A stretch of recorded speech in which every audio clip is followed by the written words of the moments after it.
நல்ல சிந்தனை தூண்டக்கூடிய கவிதை. தோழர் அவர்களுக்கு நன்றி.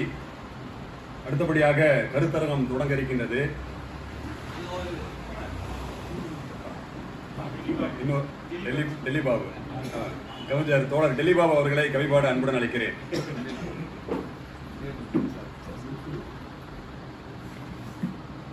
தோழர்கள் அனைவருக்கும் எனது இனிய மாலை வணக்கம்.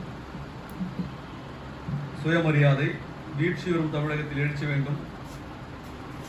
மேலாடை கழட்டியவனுக்கு பாலாடை கொண்டு பால் ஊற்றி வளர்க்கும் மாந்தர்களுக்கும், சுயமரியாதை எனும் வரலாறு தந்த தந்தை பெரியாருடன் தினமும் தகராறு செய்யும் வேந்தர்களுக்கும் துணை வேந்தர்களுக்கும், தன்மேல் உள்ள சுயமரியாதை எனும் ஆடையை துகில் விரிக்க துடிக்கும் கூட்டத்திற்கு கேள்விகள் கேட்பதில் குறியாக இருப்பாய் என பார்த்தால், கேள்விக்குறிகளை போல் முதுகு வளைந்து கோழையாக இருக்கும் தொண்டர்களே,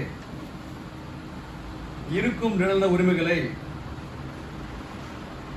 வெயிலென சட்டங்களால் பொறிக்க துடிக்கும் கூட்டங்களிடமிருந்து காக்க, இழந்தது போதும் இருப்பதை காப்போம், மறுபடியும் மறுபடியும் மனிதமும் மானிடமும் காக்க விழித்தெழு தோழா என்று மூடுவது பனியல்ல காலத்தால் கலைந்து செல்ல, மறைப்பது புகையல்ல காற்றால் கரைந்து செல்ல, சூழ்ந்தது தீராத பகை விடாதே காலத்திடம் அதனை அனுப்பிவிடும் காலனிடம் என்று அதற்கு மீண்டு எழுந்திடு சாமி சாமி என்பதனை விட்டுவிட்டு ஜெய் ராம ராம சாமி என்று. நன்றி.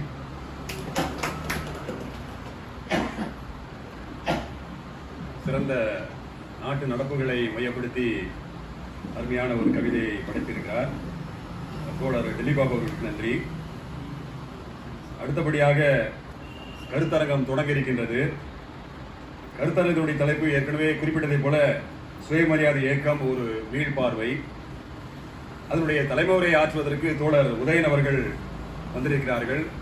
அவரே மிகவும் சிறந்த முறையிலே சிறப்புரை ஆற்றக்கூடியவர். ஆய்வு கட்டுரை எழுதுவது போன்ற ஒரு பேச்சுகளெல்லாம் அமையும். அந்த வகையிலே இப்பொழுது தலைமை உரை ஆற்றும்படியாக தோழர் உதயன் அவர்களை அன்புடன் அழைக்கிறேன்.